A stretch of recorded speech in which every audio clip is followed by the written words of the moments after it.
అందరికీ హాయ్ అండి. Welcome back to my channel. ఈరోజు రెసిపీ వచ్చేసి ఆలూ క్యాప్సికమ్ కర్రీ. చాలా రిచ్ టేస్ట్తో ఉంటుంది. నెక్స్ట్ ఇది చపాతీ కానీ రైస్ కానీ ఇంకా వెజ్ బిర్యానీకి అయితే చాలా సూట్ అవుతుంది.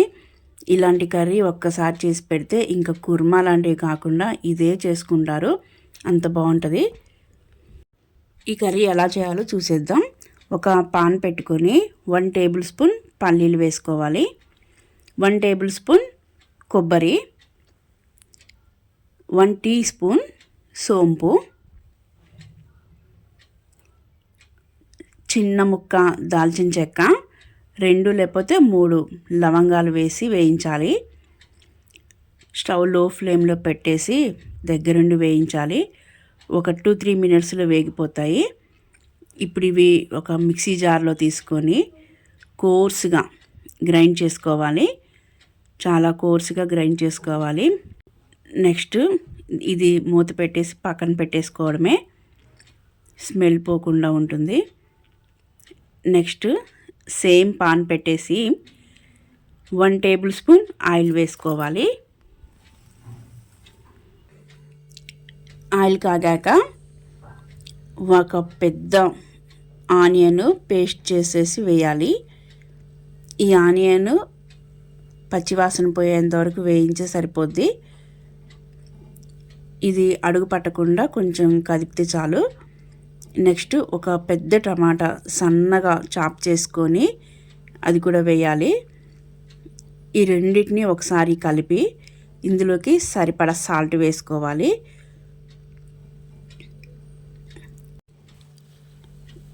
ఒక పించ్ పసుపు కూడా వేసి వీటన్నిటిని ఒకసారి కలిపి టమాటాలు మగ్గేంత వరకు వెయిట్ చేయాలి. ఒక 5 to 6 మినిట్స్లో ఈ టమాటాలన్నీ మగ్గిపోతాయి. ఇందులోకి 1 టేబుల్ స్పూన్ అల్లం వెల్లుల్లి పేస్ట్ వేసి దగ్గరుండి కలపాలి, అడుగు పట్టకుండా. నెక్స్ట్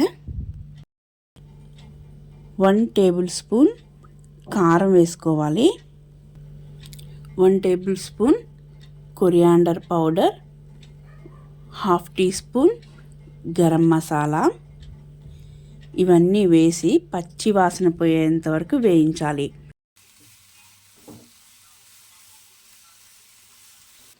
మూడు పెద్ద సైజు ఆలు తీసుకొని మనకు నచ్చిన సైజులో కట్ చేసుకుని వేసుకోవాలి.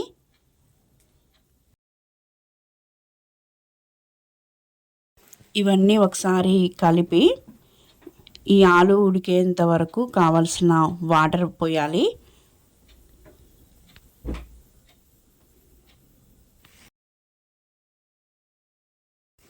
మూత పెట్టేసి ఈ ఆలుని సెమీ కుక్ అయ్యేంత వరకు ఉడికించుకుంటే సరిపోతుంది.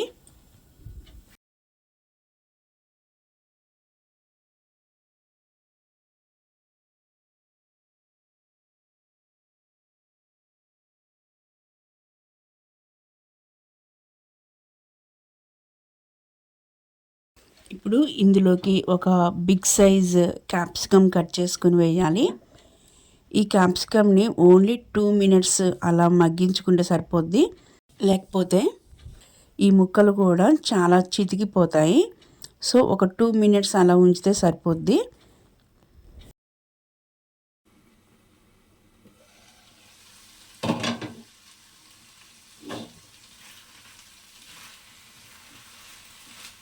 ఇప్పుడు ఇందులోకి మనం మిక్సీ పట్టుకున్న ఈ పౌడర్ మొత్తం వేసేయాలి. కాసిని వాటర్ కూడా పోసి కలపాలి. అప్పుడే ఈ పౌడర్ అంతా ముక్కలకి కరెక్ట్గా సెట్ అవుతుంది. ఇప్పుడు సాల్ట్ ఒకసారి చెక్ చేసుకొని కావలసినంత వేసేసుకుంటే సరిపోద్ది.